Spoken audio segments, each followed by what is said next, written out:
on this slide, we really want to just start highlighting the difference between teaching and coaching, and also look at really the most important thing, which is learning. It's what our athletes learn. And we don't want to necessarily maximise our coaching. We want to maximise our athletes' learning as being the most important thing. So let's just have a look at that. So teaching is really when you give lessons about a particular subject to a group of learners. So we often need to teach when we introduce boccia to new groups. So if you've got a new group of people, you need to show them that they've got to stay in the box when they throw. You maybe got to show them some different styles of propulsion, how they can throw or kick or use a ramp, etc. And this, if you like, is in some ways teaching. You're giving them knowledge and you're improving their knowledge. But teaching isn't the same as coaching. And what coaches do really is offer advice and guidance and provide information which athletes can decide to follow. Or, of course, they can decide not to follow it. But coaching can improve performance. Now, look, every athlete wants to find a coach who's, we call it in England, a sponge. So a sponge is something that soaks up water, and an athlete who's a sponge just soaks up all the coaching knowledge that you want to throw at them. And that's a wonderful athlete when we find them. But we know that there's lots of athletes who are not like that. And there are athletes who maybe don't want to improve. Maybe they just want to have fun. They just want to play boccia with their friends. So we mustn't overlook that. But for those athletes who want to improve, what we want to do is we want to improve their learning. And learning is gained through being taught or coached. And it's embedded, so it's really, get right into the athlete through them experiencing things, practicing, repeating, and refining. So to get the very best out of your coaching time, you really need both the coach and the athlete to do something. You need the coach to offer appropriate, timely, and effective guidance. And you need the athletes to be open to listening, trying, and improving. So actually, we're going to look a little bit at how we can get that situation, how we can coach that situation so that we get athletes who are coachable before we really try and push lots of coaching into them. So I'm just going to say that again. To get the best out of a coaching situation, coaches need to offer appropriate, timely, and effective guidance to athletes who are open to listening, trying, and improving. Now, one of the reasons I put quite a lot on my slides, I try to reduce it as much as I can, but I also want to put things on the slides. So those of you who are not English speakers as your first language will have time to look back at this later when it goes up online, and you can translate it. You can spend your time to look at the information that's here. So you'll find that a lot of what I'm saying to you is on the slides somewhere, or at least there's the start of it on the slides. So you can come back and you can do your learning in your time. So to improve the impact of our coaching, then we need to be as well informed about our subject matter as we can be.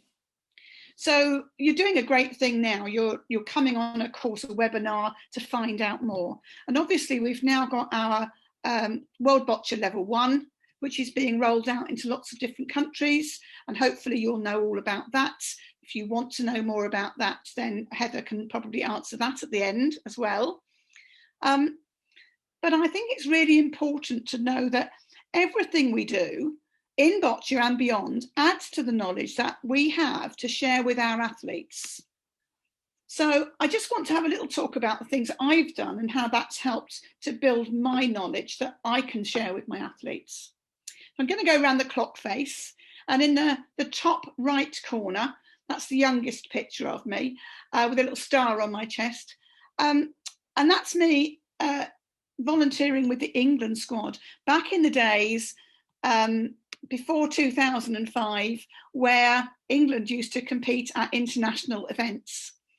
And I had my first athlete from the school I taught at that point, who became a national squad player, an England player. And at the time, we only had a leaders award. So really an award that shared with us how to play boccia, not really how to coach it, but how to play it.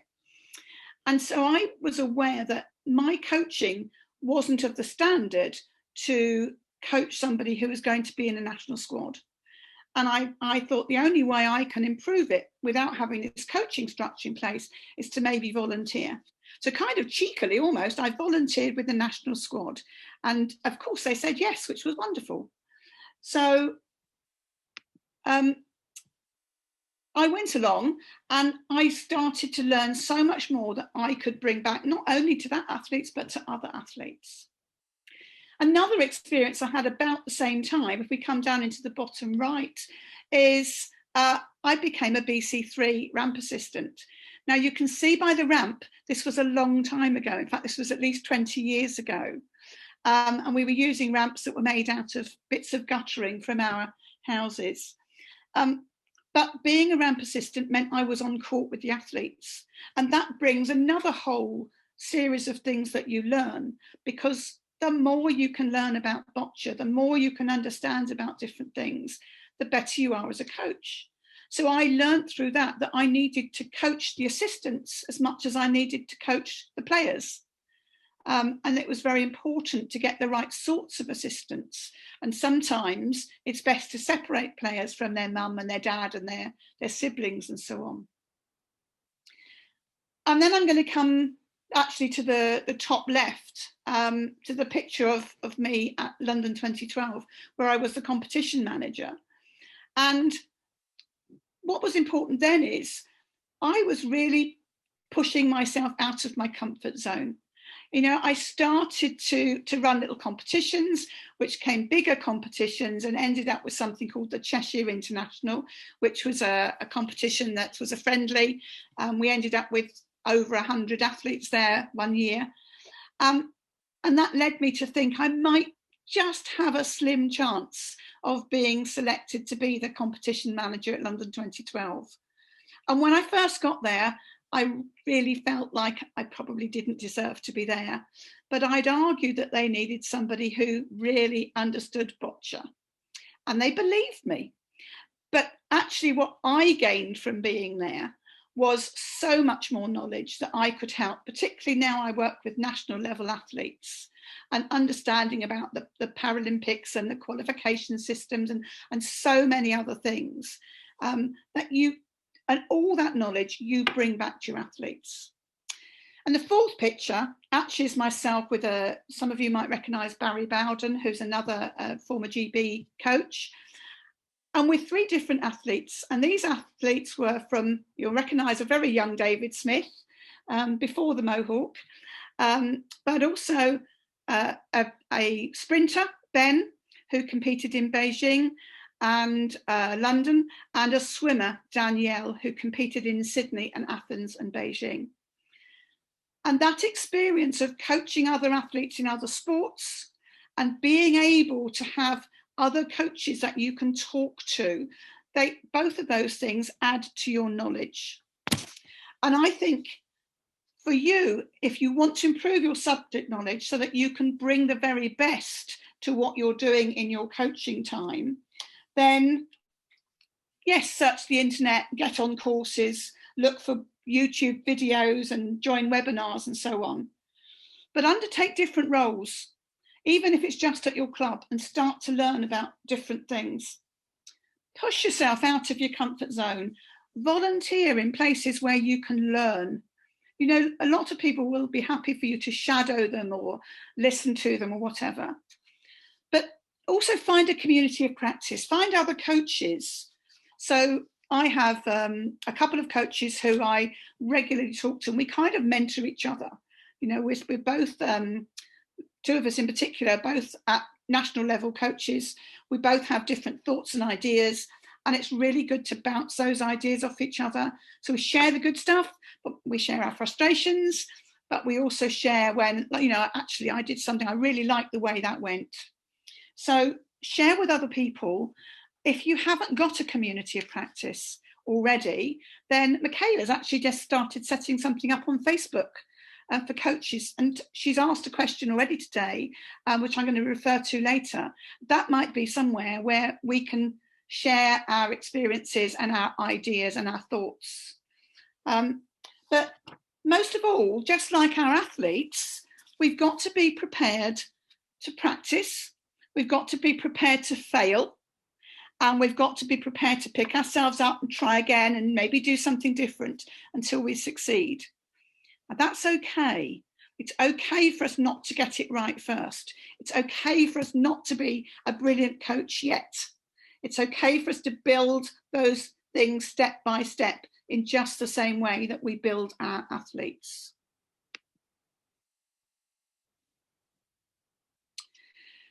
And then the next thing I want to talk about is coaching an athlete to be coachable. Because, I expect if you've been coaching many different people, will know that there are some athletes who don't really want to be coached. Actually, they want to turn up, they want to have some fun, they want to play a game, have no interest in doing any practice at all. So that's fine. But actually, if they want to improve, they've probably got to do some practice. And probably once they've started playing, they will want to improve. So that's the bit where they really need some coaching, because that's what coaches do. We help to improve athletes. And our coaching should improve them more quickly than if they were just practicing on their own. We should be able to bring something else to the table which helps them to improve more. So it is worth investing time to understand how your athletes learn and to help them to understand the appropriate pace and intensity with which to progress. So I think that coaching should be individualized whenever we can. Now, I know lots of us have to coach in groups because we have a whole club, we can't work with one person. But we can change things slightly, and you can investigate looking at something called the STEP principle, which helps you to learn and modify and adapt things. Athletes mostly learn by seeing and doing. So we need to demonstrate, and we need to give them chance to practice. And that's chance to practice getting it wrong and putting it right. And then that learning needs to be embedded. So yes, they might have got it right straight away, but they need to keep practicing it and practice it in different situations. And athletes particularly need to recognise that people take different amounts of time to learn the same skill. So we all know, for instance, that a thrower can throw 20 balls in the time that a ramp player might accurately deliver 5 balls. So that's different time straight away. But equally, people's learning time is different. Some people, you can give them a new piece of information, they understand it straight away and they can run with it. And other people have got to take time to let that sink in, to think about it, to understand it, to practice it. So we can't expect all of our athletes to make the same progress at the same time. And if we do that, we go back to that kind of teaching everybody situation, then we're going to meet the needs of some, but we're not going to meet the needs of everybody that's there. So this differentiation and individualization is really going to help. And being able to create that environment where the athlete wants to be coached is also really worth doing, putting that groundwork in first.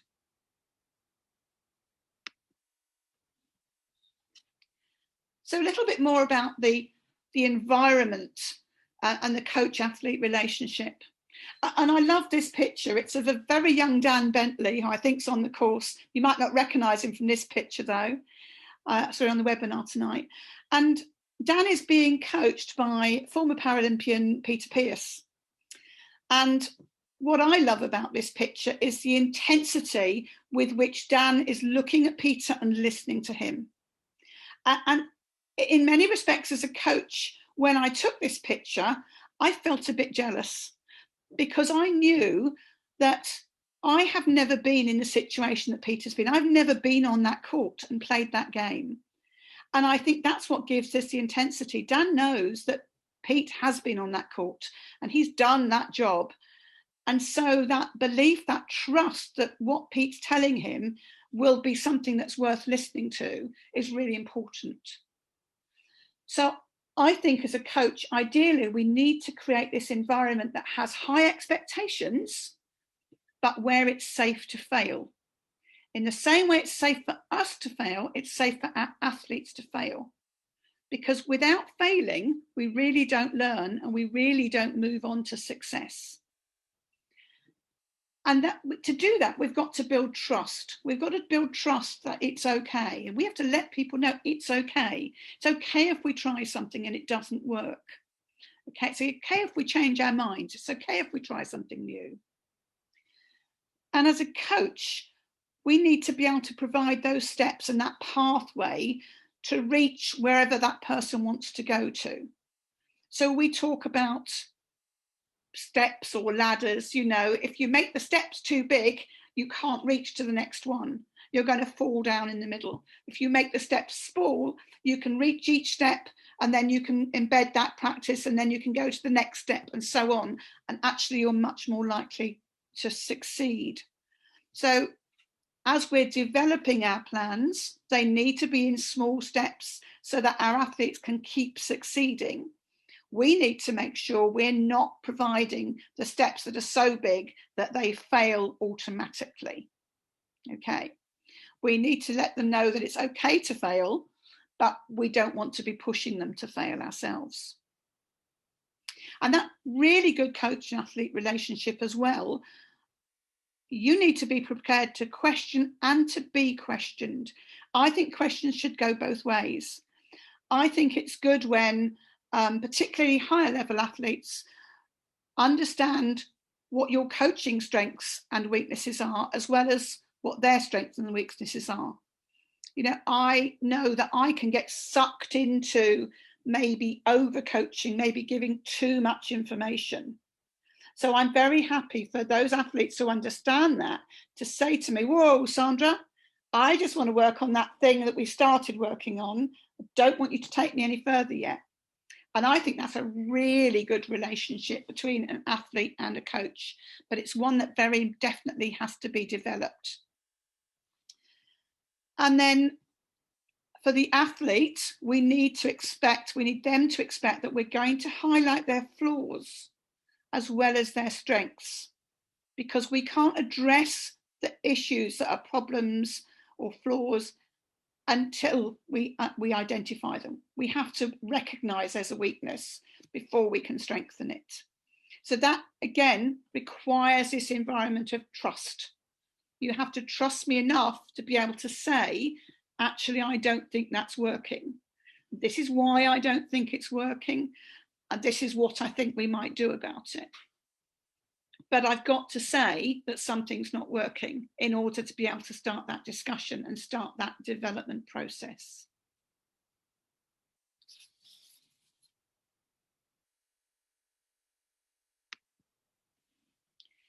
So planning. Now, I know that I think Joanna's on, and Joanna's going to do more about planning. So in the next webinar. So Joanna, I really hope I don't tread on your toes here. But I'm going to refer to the plan, do, review cycle, but we're not going to talk in too much depth about it. So planning is absolutely crucial to maximising the impact of your coaching. I've done it, I'm sure we've all done it, where we've turned up to a session, we've thought about, maybe in the car, we've thought about what we're going to do today, because actually we've got other lives and we haven't had the time to do our planning. And actually those sessions I never think go as well. Occasionally they do, but on the whole I think they don't go as well as when we've planned what we're going to do. And depending on which athletes we've got, we have to do different amounts of planning. So if I go back to those athletes who, you know, want to have fun and want to participate, then for those athletes, really, we just need to have a sort of some steps about when am I going to give them enough information, how am I going to drip feed that information in so that they'll be ready to maybe have a match or a competition. So don't want to overload them. I'm just going to give it sort of week by week. I'm going to give them a little bit more and a little bit more until they're ready for that. But if you've got an athlete with aspirations of something much higher than that, then you might want actually these 4 different types of plans. So again, I'm not going to go into what these look like. This is something for you to investigate more. But you might need that long-term plan and that goal setting. You know, what does the athlete ultimately want to achieve? And then how are we going to make that realistic? A really good example of that is the athlete that says, I want to be the Paralympic champion. Well, that may be realistic for them. We don't yet know. They've just started their career, perhaps. But what we need to do is to bring that back. Well, you know, actually, I could say to be Paralympic champion, you've got to qualify for the Paralympics, and that means you've got to get a certain number of world ranking points, and that means you've got to be selected by your nation, and that means you've probably got to be one of the top players in your nation. That means you've probably got to maybe win the nationals, and so on. And you can bring it back down the line to actually what's realistic now, what's going to be your shorter term goal. For somebody who is competing year on year, you may need what's called a periodized plan. So this is something that over the year looks at everything that's happening with that athlete. So we pop in the competitions they're going to go to. We look at when they can take time off. We look at the different types of training. So for instance, when you haven't got a competition, you might want to work more on your strength and conditioning, or you might, if you want to change the equipment you're using, or you want to change maybe your style of delivery or something like that, then you do that when you haven't got a competition coming up. But actually when your competition's coming up, you want to sharpen up your skills, work out what's going really well for you now, and use that as a basis for your game plan when you go into a match. So the short-term plans are what's happening quite soon. So as a good example, I was discussing with a coach last night about an athlete who's recovering from an injury. So their short-term plan has changed because it's all about that recovery and what they need to do next. They want to get back into competition, but actually that it might be too soon. So we've got to be very careful that we don't push them to do too much too soon. But somebody else's short-term plan might be, well, actually, I got competition in 6 weeks, and we might think, well, okay, by then I want to be really good at my jack and first ball, and I want to make sure that I can reach all the areas of the court. And that might be what's appropriate for that athlete. So it's a shorter term plan that's really focusing on what do we need for that next competition. And then that brings us back to our session plan. What are we going to do today or this week? What do we want to learn or practice or embed in this session that's going to contribute to those other plans? So can you see how each plan gradually gets more and more and more specific? And that helps us to really focus on what's important right now.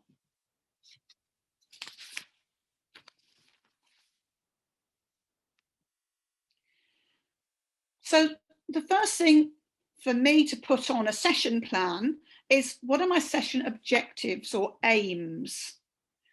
And I'm really going to get this from, firstly, from the shorter term plan. What are we going to be doing in the next few weeks?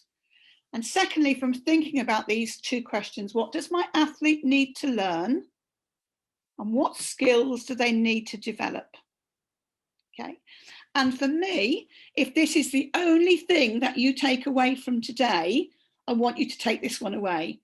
That having a session aim to keep thinking about when you're delivering is going to help you to maximize the time that you are spending coaching.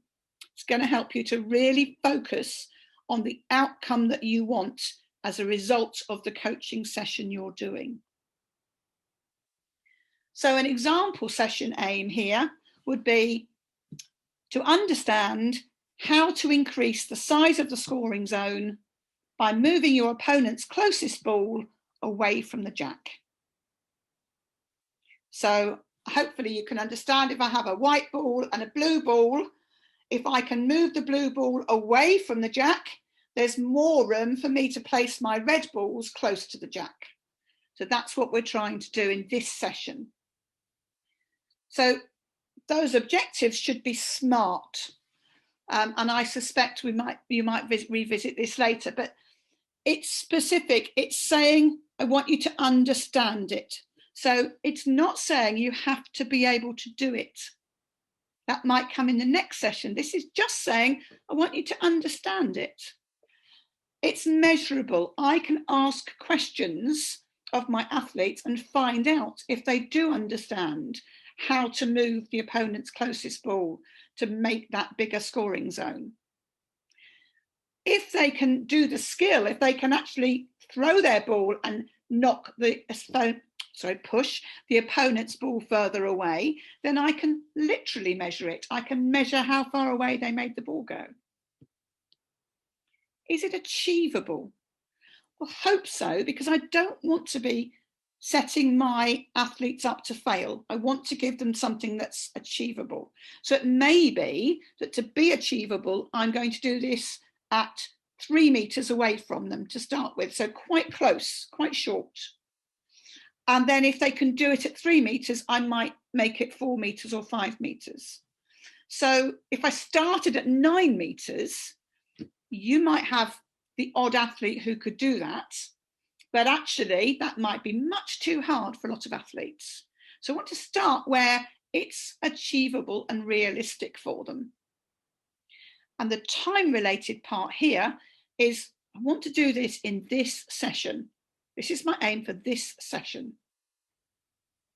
So being really clear about those session aims and knowing how you can lead the athlete through to achieve those aims is really going to focus your coaching on those objectives so that you'll get the most out of your coaching.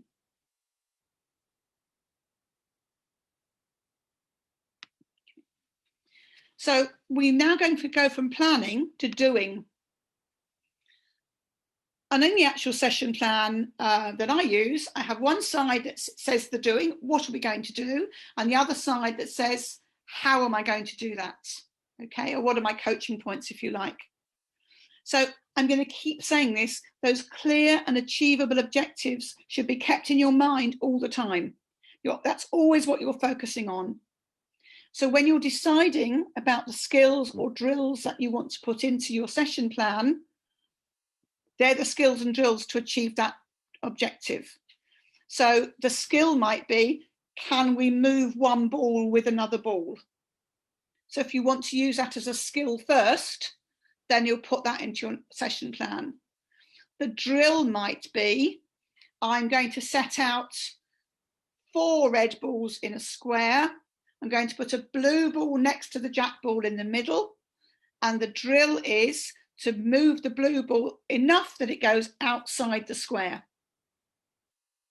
So that's both the skill and the drill will help your athlete to understand and achieve that objective of learning about how they can increase the scoring zone. And then when we go into game situations or matches, we can actually create situations that provide those opportunities. So we can practice the skills in match type scenarios. So we don't have to start with a jack and first ball. We could actually start with that situation set up and then play out the rest of the end from there. Or we could start our match and then at some point during the match, you could go and move balls and say, right, what will you do now with this ball here? So that they can see if they can start to understand when and why they might move their opponent's ball to create that bigger scoring zone. So that's 3 things we're going to be doing to help them to achieve that objective. We're going to maybe do some skills practice, maybe do a drill, maybe put it into a game situation or a match sort of scenario. Okay. You could even put a condition on the game that will encourage the use of that skill. So a good example for this one would be, you can only score points in the end if you've moved an opponent's ball away from the jack at least once. So that would be a really good thing to make sure that they are moving balls.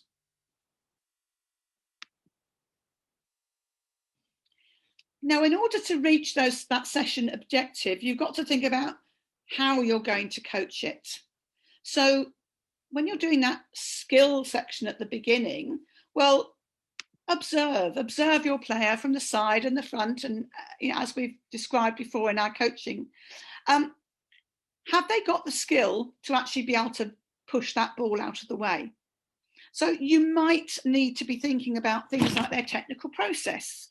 You might need to be talking about where their eyes are looking, or where their follow through is going to, or where their line is ramped up to. So your coaching is going to be as a result of being able to get them to do the thing you want them to do, the thing you're aiming at. Okay. So don't get sucked into coaching that goes off and does something else because you've realised that their feet need strapping down, or their head pointer isn't fitting very well. Actually, that's not what we're working on today. We're going to keep focused on pushing that ball out of the way. And we might need to adapt. So we might have made our plans, but actually we might need to adapt our coaching or modify the skill, because we want the player to achieve something. We don't want them to fail. So it may be that when you put that ball on the court for them to push, actually it's too difficult and they keep missing and not being able to push the ball. So you could bring the ball closer to them, so they might have more likelihood of achieving it. Or you could even put two balls, and so it doesn't matter which ball you hit, as long as you hit one of them. So you're adapting your coaching or modifying the skill so that they can achieve something in the session. And then you're going to make sure you give them time to practice. So athletes need time to make mistakes and to modify actions themselves. So as coaches, we can be too quick to rush in and say, oh, no, do it this way. Actually, what we really need to be doing is stepping back, giving the athlete time. If we watch them do 2 or 3 or 4 turns, they might make a mistake with the first one, but then they might put it right. Or they might do the first one well and then make a mistake and then put it right. We kind of need to watch to see, are they making the same mistake all the time? In which case, we'll keep watching and think, well, why are they making that mistake? What can I do to help them to not make that mistake? How can I intervene? So give yourself time to think as well, actually, what can I bring to the table? What can I offer here? So we allow them time to make the mistake. We allow them time to change the action, see if they can improve it.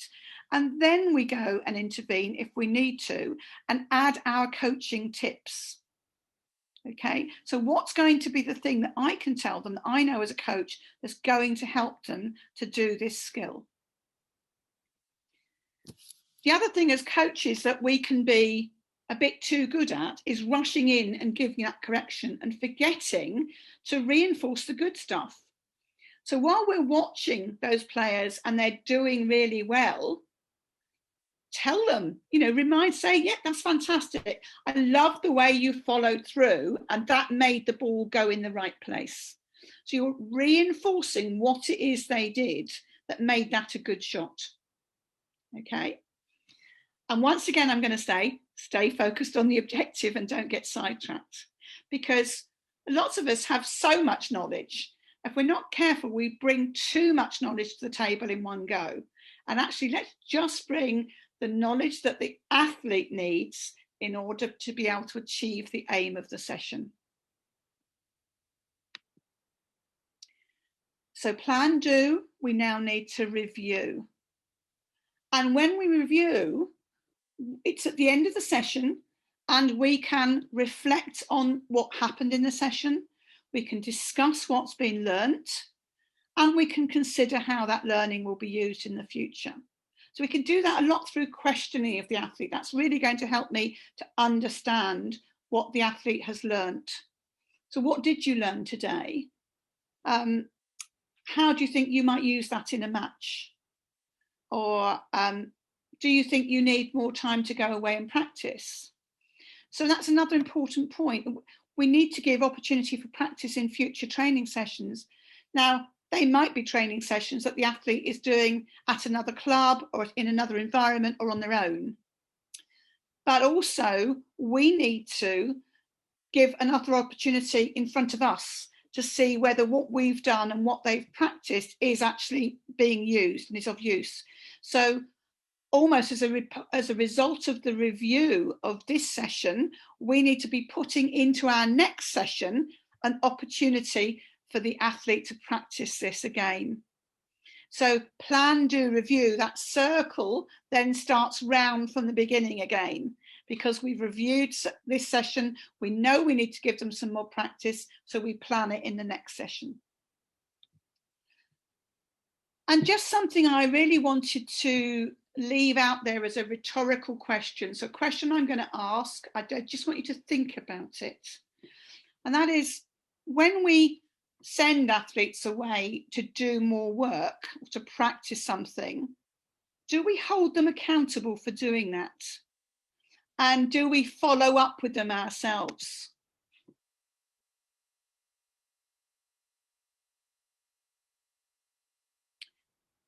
This was something that actually in some of the research I was doing before delivering this, I thought accountability is a really good one, because I think sometimes we listen to what athletes have said, or perhaps I do, and I accept what they've said. And I perhaps don't hold them accountable. And maybe that's part of that discussion I need to have with some of my athletes about accountability, and kind of almost getting their permission for me to hold them accountable for certain things. And that again builds that trust and that knowledge that we have of each other. So coaching, of course, isn't just about coaching sessions. So here we are, the pinnacle of any athlete's career, hopefully the Paralympic Games. And here's the coach talking to the team at the Paralympic Games. So, of course, she's coaching at this point in time. So how can we get the best out of our coaching all the time? Well, a good coach prepares everyone and everything that supports an athlete to do their best in competition. So it's not just about the athlete and their tactical play. In fact, we talk about there being 4 components really to a complete athlete. And that is the physical athlete, the technical ability, the tactical play and understanding, and the mindset.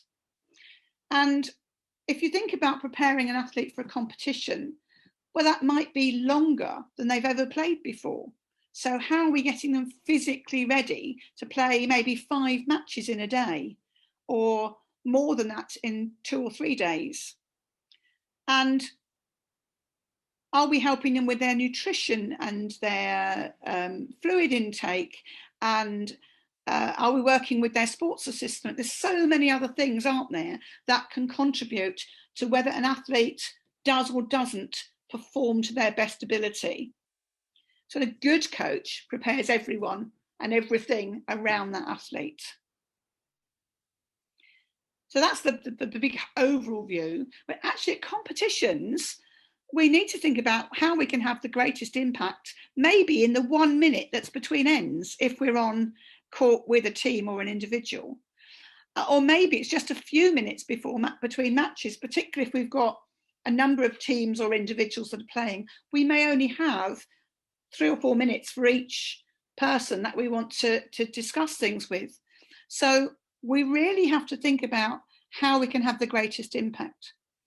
And for me, I used to take lots of notes and all sorts of things. And then I realized that most of those notes might influence my coaching, but they weren't what I wanted to talk about in the minute between ends or the few minutes between a match.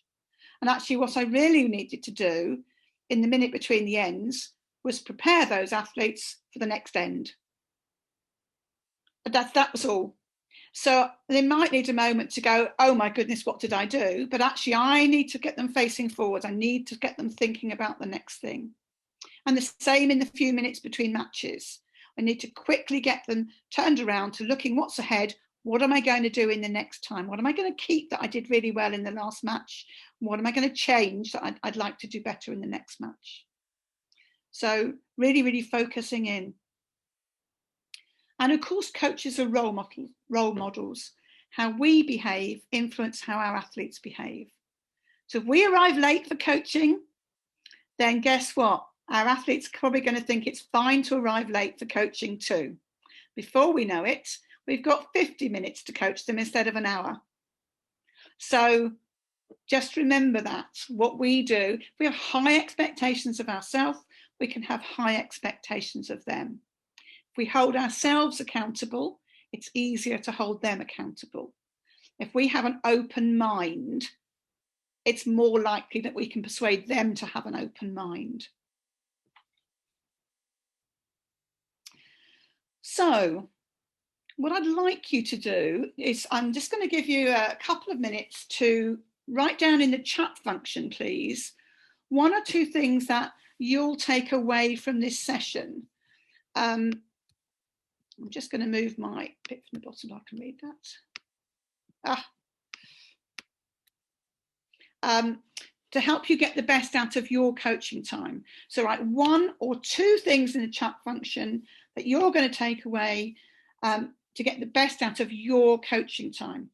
Once you've written those down, then actually I'm going to go into the summary part as well, and then I can answer any questions that we've got.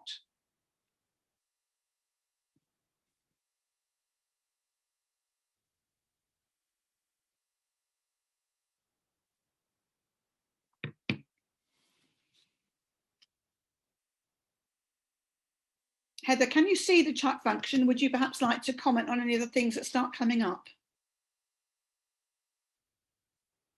Yes, I will. Nothing's coming up just now, but no, I'm sure people are thinking about it. Yeah.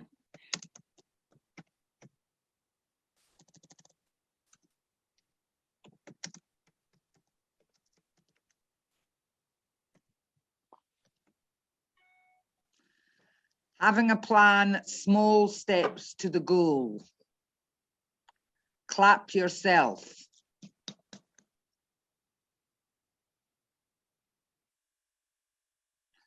I was going to say have clear aims and objectives.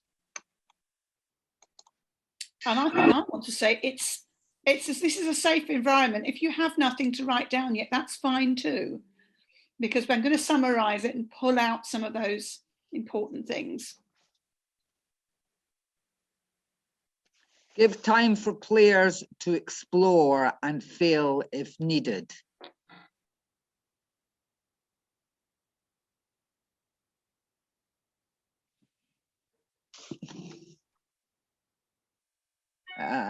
The way a coach behaves can really influence how a player behaves in and out of the game. Good things are more easy to accept than bad things. Trying to avoid overcoaching when there are many things you want to help with. Preparing the player after each end and praise the good work that has been done. Allow players to fail and not intervene the failure too quickly. More time to prepare, not to hurry on to another skill. Some great feedback there. Yeah, some lovely, lovely things there. Yes. Okay, so by all means, keep writing if there's other things. I'm going to move on just to sort of provide a summary, but this is, I think also these will be good times if you have any questions.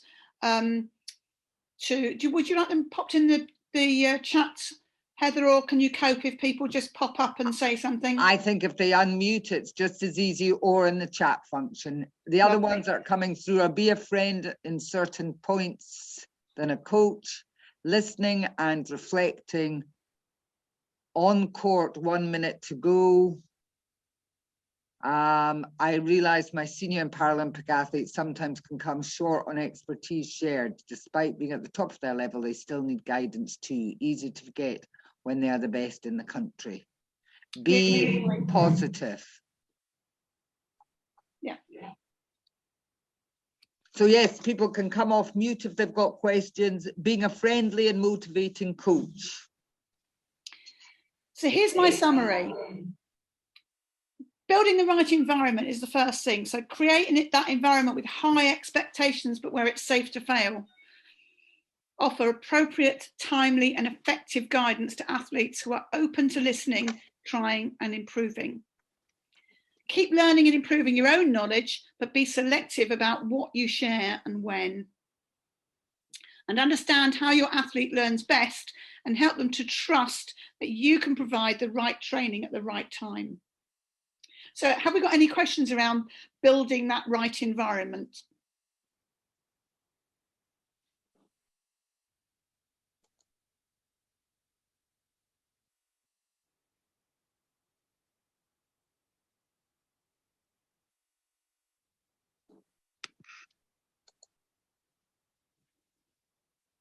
Okay, anything coming up in the chat? Nothing coming up in the chat. I might just move on to your next summary slide. Absolutely. So the second part of that, so we've built the right environment. Let's talk about planning, because planning is crucial. We need to know how each session fits into that bigger plan as well. And be clear about the session aims. Know how you're going to deliver those aims to the athletes so that they can achieve them. And plan sessions that are interesting, that are progressive, that relate to matches, and of course, stay true to those aims. So any questions about planning?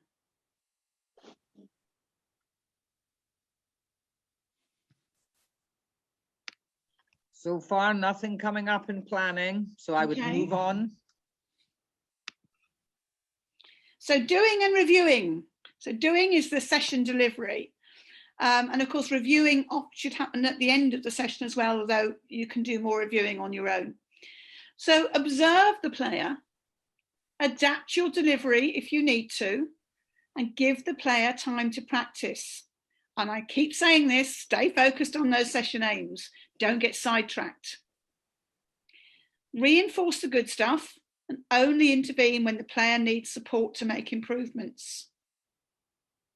Review the session and suggest future training that follows up. Again, just going to leave that up there while anybody thinks if there's any questions they want to ask about that.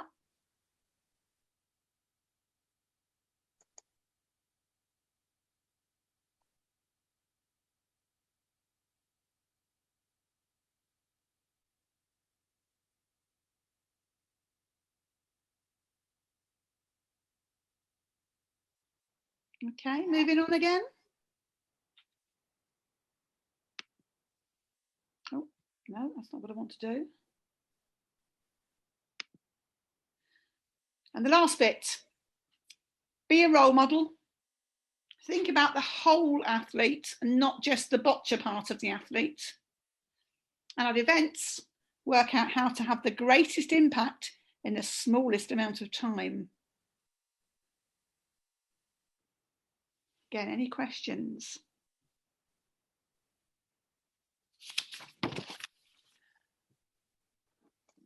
I have a question, Sandra. Yes. You said on your planning and doing not to get sidetracked. I sometimes think with coaching, though, it is good to get sidetracked if there's something that is really meaningful that's happening. That might be at a tangent. I think it can be quite good to actually take it, you know, and not stick so rigorously to a plan. You miss that opportunity to have a learning moment, as I call it. Yeah, and I do agree. And actually, this is where experienced coaches will kind of understand where it's okay to differ. And I think I think all plans will need to be adapted in some way. But whether you diverge off the plan is a bigger decision. So, yeah, there's definitely been times where I've been working with athletes and it's become very clear that actually I'm not going to get to the end of my plans and we do need to stop and talk about something else and look at something else. I love it that when I have an athlete that says, actually, my mind's a bit boggled up, we've gone too far, I kind of need to stop, let's have some fun now, you know? So I think there are very definitely times when we should be changing what we do.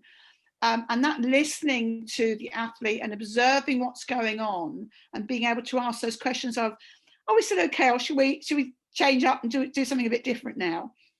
That's really...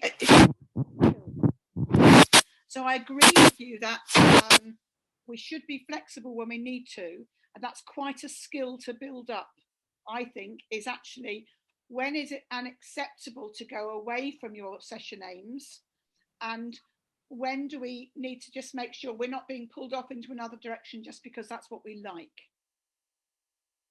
So I've got a good example at the moment. I've got a coach I'm working with who loves the minutiae of everything to do with ramps and equipment and everything else.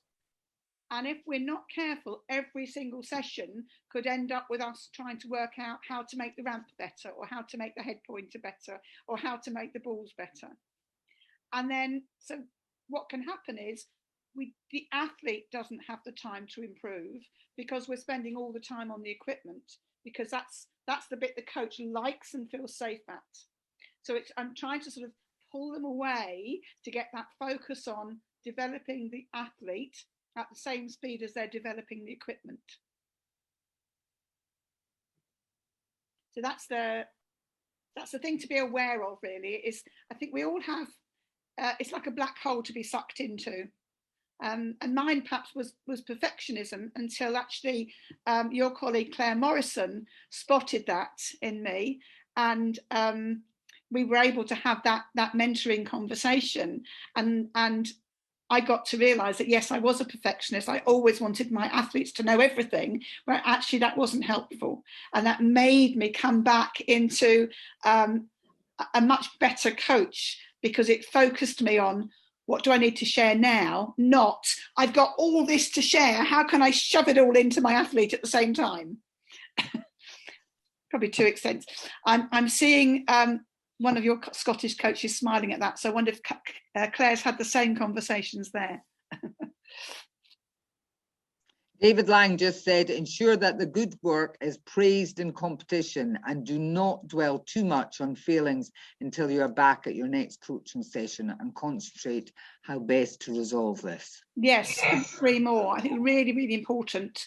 It's no point in the middle of a competition saying, oh, you did that terribly and that was awful, and you know, unless actually you've got an athlete that thrives on that. It's better to say, this was really good, let's keep working at that. Or I know you did that really well in training, I reckon you can do it in the next match, go on, I'm with you, I trust you.